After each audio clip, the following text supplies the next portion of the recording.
The restaurant was glowing under warm golden lights. Soft jazz filled the air, and couples whispered over candlelit tables.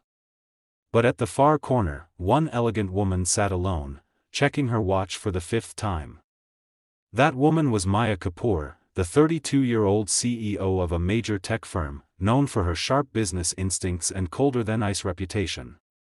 Yet tonight, she wasn't the powerful CEO.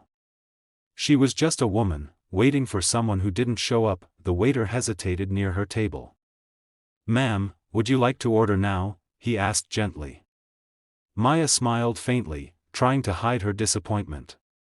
"No, I'll wait a few more minutes," she said, though her voice trembled. 30 more minutes passed. Her so-called blind date never arrived. She sighed, stood up, and reached for her coat. Another failed attempt to find something real beyond boardrooms and billion-dollar deals. She told herself she didn't need love, but deep down, loneliness had become her only constant companion. As she walked out, a little girl accidentally bumped into her. A tray of juice splashed on Maya's dress. The girl froze, wide-eyed, terrified. A man rushed over, holding napkins. "I'm so sorry." "She didn't mean to." "It's fine," Maya interrupted, brushing off the droplets. Her eyes fell to the girl, who was hiding behind the man's leg. "Hey, it's okay, sweetheart." The man crouched beside his daughter, signing something with his hands. The girl nodded and signed back. Maya's eyes widened. "She's mute?" He nodded softly. "Yes, since birth." The man introduced himself. "I'm Arjun Mehta, and this is my daughter, Riya." He looked exhausted, his shirt slightly faded, his hands rough, clear signs of a man who worked hard, maybe too hard. He wasn't the type who belonged in this fancy restaurant, yet his eyes held something.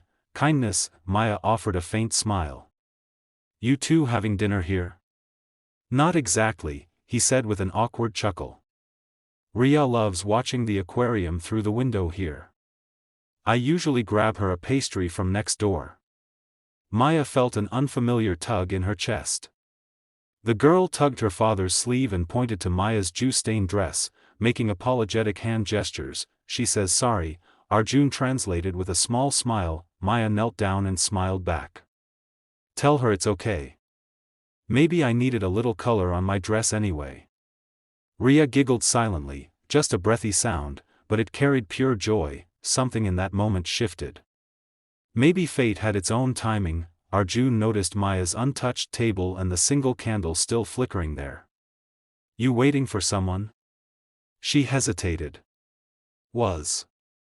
But he didn't show up." He looked down for a second. "His loss," he said simply. "You shouldn't waste your evening because of someone who doesn't see your worth." Maya laughed softly, surprised by his words. "Easy for you to say." "Not really," he replied. "I lost my wife 3 years ago. Since then, it's just me and Riya. I know how lonely dinner tables can feel." The honesty in his tone disarmed her. Without overthinking, she gestured toward her table. "Would you join me? Both of you?" He blinked, surprised. "Oh, we don't want to intrude, you're not," Maya said quickly. "Please." And just like that, an empty blind date turned into something unexpected. They sat together.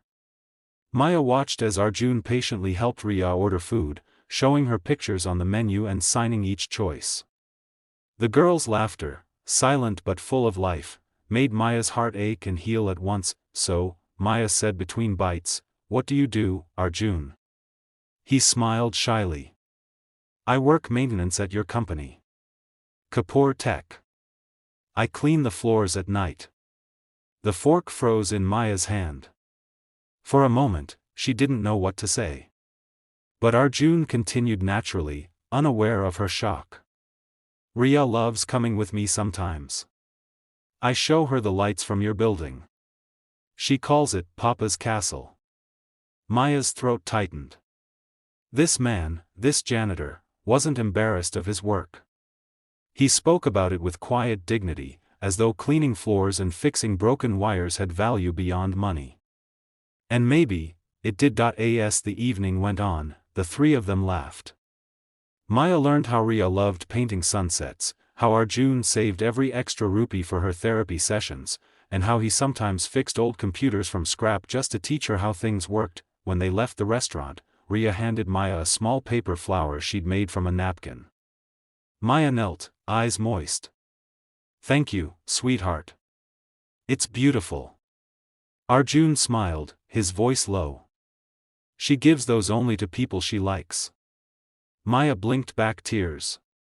"Then I'm honored." The next day at the office, Maya couldn't focus. That simple dinner replayed in her mind, the warmth, the honesty, the laughter. The world of suits and profit margins suddenly felt empty. That evening, she visited the maintenance floor. Arjun was there, mopping the hall quietly while humming to himself. He froze when he saw her. "Ma'am. I didn't expect." "Relax," she said softly. "Maya's fine." She handed him a folder. "I saw your request for flexible hours." "Approved." His eyes widened. "Really? Thank you. That means I can take Ria to her therapy sessions without." Maya smiled. Good fathers deserve time for their daughters. A few weeks later, Maya began inviting them over on weekends. Ria would paint while Maya and Arjun shared coffee, laughter, and stories of how messy, but beautiful, life could be. Slowly, what began as kindness turned into connection. Maya saw not just a janitor, but a man who valued love over ego, patience over power. Arjun saw not just a CEO, but a woman who longed to be understood. Months passed. One evening, Maya returned from work to find Ria waiting with a sketchbook. She had drawn the three of them, holding hands under a big sun, smiling. Maya's eyes blurred. "She drew us?" Arjun nodded, smiling shyly. "She calls it my family." Maya knelt beside Ria, hugging her tight. "You already gave me everything I never knew I needed." That night, the stars seemed closer, brighter, like the universe itself had written this story with quiet purpose. Sometimes love doesn't enter through a grand door. Sometimes, it slips in quietly, through a spilled drink, a child's smile, or a moment of unexpected kindness. And as Maya's voice narrated softly in the end, the viewers watching felt their hearts stir. Never judge a person by their title or the clothes they wear. The richest hearts often come wrapped in the simplest lives. If this story touched you, don't forget to like, share, and subscribe. Somewhere out there, someone's failed evening might just be the beginning of their forever.